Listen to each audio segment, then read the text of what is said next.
Hello, mwaramutse nshuti bakunzi bavandimwe, iga icyongereza n'ikinyarwanda.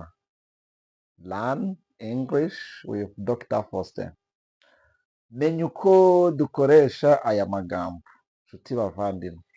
Tugeze mu mwanya mwiza wo kwiga ururimi rw'icyongereza, aho tugiye kwiga uburyo bwo gukoresha ijambo what.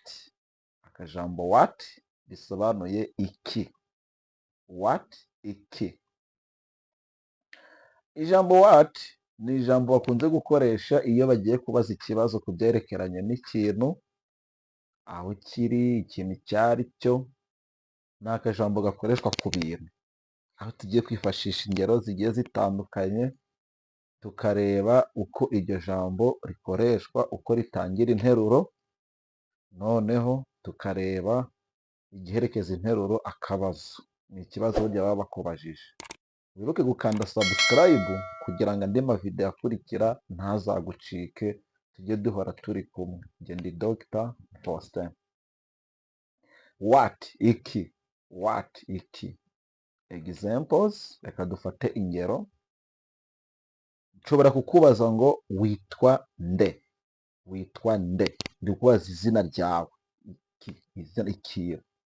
What is your name? What is your name? Witwa nde. Izina ryawe ni irihe? What are you doing? Ese uri gukora iki? What are you doing? Ese uri gukora iki? What do you want? What do you want? Urashaka iki? What do you want? Ese urashaka iki? What, iki. What is your name? Witwa nde? What are you doing? Uri gukora iki? What do you want? Urashaka iki? What do you want? Urashaka iki? Iryo ni ijambo ryiza cyane rigufasha kubaza ikibazo bitewe n'ikintu ukeneye kumenya. Reka dufate ijambo rya kabiri, ni ijambo bita when. When, ryari. When, ryari. Ni akajambo gakoreshwa iyo bakubaza igihe. Igihe gakoreshwa ku gihe. Urugero, when is your exam?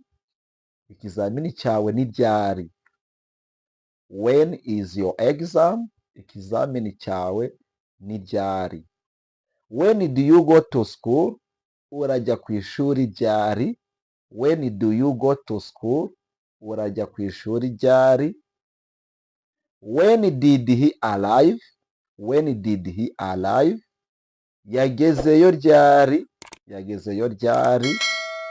Nyaboneka wibuke gukanda subscribe kugira ngo ukomeze kugenda wunguka amagambo meza cyane agufasha kwihugura mu rurimi rw'icyongereza, aho tugenda tubaha amagambo y'umwimerere n'interuro. Wibuke gukanda subscribe kugira ngo dukomeze tubane. When did he arrive? Yahageze ryari. Yagezeyo ryari. Yageze ryari. When did he arrive? Yahageze ryari. When do you go to school? Ujya ku ishuri ryari. When do you go to market? Ujya ku isoko ryari. When is your exam? Ikizamini cyawe ni ryari. Akajambo when ni akajambo gakoreshwa kubaza ngo ni ryari. When is your exam? Ikizamini cyawe ni ryari. When do you go to school? Ujya ku ishuri ryari. When did he arrive? Yahageze ryari. Murakoze rero, ndabashimiye. Thank you very much. I appreciate you. See you next video. Duhurire muri video y'ubutaha. Nyaboneka ibuka gukanda subscribe, like, ariko ushobora no gusharinga no ku bandi bakeneye kwiga icyongereza bakakimenya, kuko twiyemeje kubagezaho amavideo meza bahugura. If we are together, please subscribe. Niba dukomeje kuba umwe, kanda subscribe. I'm Dr. Faustin.